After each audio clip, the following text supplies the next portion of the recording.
Again welcome back to my channel. तो raven of the inner palace के 4th episode के part 2 में आप लोगों का स्वागत है। तो चलिए Raven of the inner palace के 4th एपिसोड के पार्ट 2 को जल्दी से शुरू करते हैं। लेकिन उससे पहले जिन लोगों ने पहले वाले पार्ट्स को नहीं देखा उनके लिए लिंक डिस्क्रिप्शन में है, आप लोग जल्दी से जाओ और उन पार्ट्स को देख लो ताकि आप लोगों को अच्छे से कहानी समझ में आ सके। लेकिन उससे पहले जिन लोगों ने अभी तक चैनल को सब्सक्राइब नहीं किया, किसका इंतज़ार है आप लोगों को दोस्तों, जल्दी से सब्सक्राइब कर दो ना। तो चलिए फ्रेंड्स, एक्सप्लेनेशन को शुरू करते हैं। ये पार्ट स्टार्ट होता है और हमें रेवन कॉन्सर्ट को दिखाया जाता है। हमारी रेवन कॉन्सर्ट एक लकड़ियों के टुकड़ों से कुछ करने की कोशिश कर रही थी, कुछ कार्व करने की कोशिश कर रही थी। तभी उसे ख्याल आता है कि क्या मैं जो कर रही हूँ वो ठीक है, शायद मुझे चूचू को यहाँ से भेज देना चाहिए। तभी वो बहुत ज़्यादा फ्रस्ट्रेटेड हो जाती है क्योंकि वो जो करने की कोशिश कर रही थी वो हो नहीं पा रहा था, इसलिए वो उस लड़की के टुकड़ों को फेंक देती है। उसी वक्त वहाँ पर हमारे राजा आ पहुँचते हैं और रेवन कॉन्सर्ट को ऐसे देख के वो कहने लगता है कि शायद तुम परेशानी में हो, क्या हुआ है, क्या बता सकते हो मुझे। ये कहते हुए वो उस लकड़ी के टुकड़ों को हाथ में लेता है और कहता है क्या तुम आजकल आर्ट में बिजी हो। राजा का ये रिमार्क सुन के हमारी कॉन्सर्ट गुस्सा हो जाती है और कहती है कि ये तुम्हारा बिजनेस नहीं है, तुम इससे दूर रहो। और मैंने क्या कहा है तुम्हें यहाँ पर आने का, मैं बार बार कहती हूँ कि तुम यहाँ पर विज़िट ना किया करो, तुम क्यों आते हो यहाँ पर बार बार। और मैं उस लकड़ी से एक बर्ड बनाने की कोशिश कर रही थी जो बहुत दूर उड़ सके। ये सुन के राजा कहता है कि तो फिर एक केप स्काईलर्ट बहुत अच्छा रहेगा क्योंकि ये बर्ड्स काफ़ी अच्छे से फ्लाई कर सकते हैं, इसलिए मुझे लगता है कि यहाँ पर एक केप स्काईलर्ट बहुत अच्छा रहेगा। और ये कहते हुए वो उस लकड़ी के टुकड़ों से कार्व करना स्टार्ट कर देता है और बहुत ही स्किलफुली वो कार्व करने लगता है। ये देख के हमारी कॉन्सर्ट राजा से काफ़ी इम्प्रेस होती है और कहती है कि तुम अच्छे से कार्व कर सकते हो। ये सुन के हमारे राजा कहता है कि नहीं नहीं, मुझे अभी बहुत कुछ सीखना है, मुझे असल में कार्व करना मेरा एक पुराना दोस्त डिंग लॉन्ग ने सिखाया था। ये नाम सुन के हमारी कॉन्सर्ट को याद आती है कि फ्लावर प्रिंसेस ने भी उसे ऐसा ही कहा था कि डिंग लॉन्ग राजा के लिए एक बहुत ज़्यादा इम्पॉर्टेंट पर्सन है और वो गुजर चुके काफ़ी बार समय बीत गया है और इसलिए राजा के सामने उसका नाम मत लेना चाहिए। ये याद करके हमारी कॉन्सर्ट सोचती है कि इतना इम्पॉर्टेंट पर्सन का जिक्र वो मुझसे क्यों कर रहा है।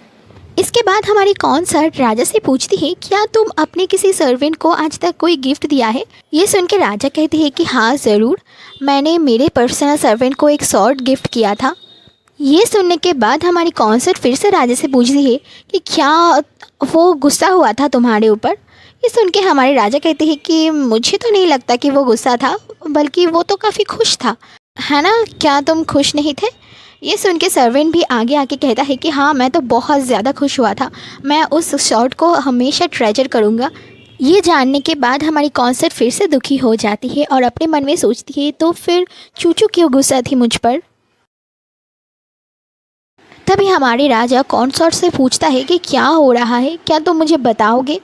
इसके बाद वो राजा से अपनी सारी परेशानी के कारण बता देती है कि उसने चूचू को एक गिफ्ट देना चाहा, लेकिन चूचू उसके ऊपर गुस्सा हो गई और वहाँ से भाग गई। अब उसे क्या करना चाहिए यह उसे समझ में नहीं आ रहा है। इसके बाद हमारे राजा कहता है कि ओ अच्छा, मैं समझा। असल में सभी लेडीज इन वेटिंग अपने मास्टर के देखभाल सिर्फ और सिर्फ गिफ्ट के लिए नहीं करता, कुछ ऐसे पर्सन्स भी होते हैं जो जेन्युइनली अपने मास्टर्स का ध्यान रखते हैं, उनको सर्व करते हैं। और मुझे लगता है कि हमारी जूजू ने तुम्हें गलत समझ लिया। तुम जब उसे गिफ्ट देने की कोशिश कर रही थी तो उसने समझ लिया कि तुम उसे एक गिफ्ट लेने वाली लेडीज एंड वेडिंग समझती हो और इसलिए वो गुस्सा हो गई। ये बात सुन के हमारी कॉन्सर्ट कहती है कि ओ अच्छा, तो ऐसी बात है, तो वो मुझे बता सकती थी।